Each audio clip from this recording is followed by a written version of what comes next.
ఆచారంలో ఏముంది? పూర్వం శివాలయాలు అంటే ఊరికి చివరన శ్మశానానికి దగ్గరగానూ ఉండేవి. అంటే శివుడు లయకారుడు, సృష్టిని అంతం చేసేవాడు కనుక ఆ విషయానికి ప్రజలకు తెలియజేయాలన్న కోణంలో అప్పట్లో రాజులు, పీఠాధిపతులు ఇలా ఊరి చివర శివాలయాలు నిర్మించేవారు. జీవితం అంతిమకాలంలో ఆ పరమేశ్వరుడిని మోక్షం ప్రసాదించమని కోరడమే శివాలయాలకు భక్తులు వచ్చి చేయాలి. ఈ తత్వం అర్థమవ్వాలనే శివుడికి సమర్పించిన ఏ వస్తువు తిరిగి రాదు, తీసుకోకూడదని చెబుతారు. పురాణ కథల్లో ఏముంది? కైలాసంలో శివుడు, నంది, భృంగి, చండి తదితర అనుచరగణంతో కలిసి నివసిస్తూ లోకాలను పాలిస్తుంటాడని భక్తులు నమ్ముతారు.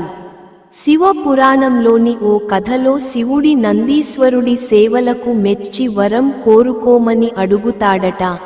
అప్పుడు నంది మిమ్మల్ని ఎప్పుడూ నేను చూస్తూ ఉండేలా వరం ఇవ్వమని కోరతాడట. శివుడు అంగీకరిస్తాడట. అందుకే శివాలయాల్లో శివలింగానికి ఎదురుగా నందీశ్వరుడి విగ్రహాన్ని ప్రతిష్ఠిస్తారు. నంది కూడా ఓ కన్నుతో శివుడిని చూస్తున్నట్లే ఉంటుంది. అయితే ఇంత గొప్ప వరం పొందిన నందీశ్వరుడిని కాదని శివ ప్రసాదాన్ని తీసుకెళ్లకూడదని భక్తులు నమ్ముతారు. అందుకే అర్చకులు ఇచ్చిన ప్రసాదాన్ని నందీశ్వరుడి విగ్రహం దగ్గర పెట్టి వెళ్ళిపోతారు. సైన్స్ ఏం చెబుతోంది? సాధారణంగా శివాలయాలు ప్రతి ఊరిలోనూ ఊరి చివరన శ్మశాలకు దగ్గరలోనూ ఉంటాయి. అంటే శివాలయాల చుట్టూ శ్మశాన వాటిక నుంచి వచ్చే గాలి తిరుగుతూ ఉంటుంది.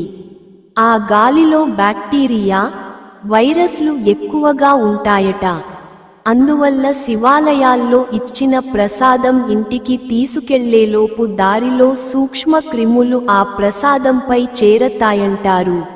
అందువల్ల ఆ ప్రసాదాన్ని ఇంటికి తీసుకెళ్లకుండా ఆలయంలోనే నందీశ్వరుడు, చండీశ్వరుడి దగ్గర పెట్టి నమస్కారం చేసి వెళ్ళిపోతుంటారు.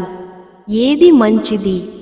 ఆచారాలు, సంప్రదాయాలు పాటించడం హిందూ ధర్మంలో చాలా అవసరం. పూర్వం పెద్దలు ఏది చెప్పినా ఆరోగ్యం, దైవికం రెండింటినీ దృష్టిలో పెట్టుకొని ఆచారాలు, సంప్రదాయాలు సృష్టించేవారు. వాటి వెనుక విషయానికి తెలియకపోయినా ఆచారాలు పాటించడం వల్ల మంచి జరిగినా జరగకపోయినా నష్టమైతే జరగదు.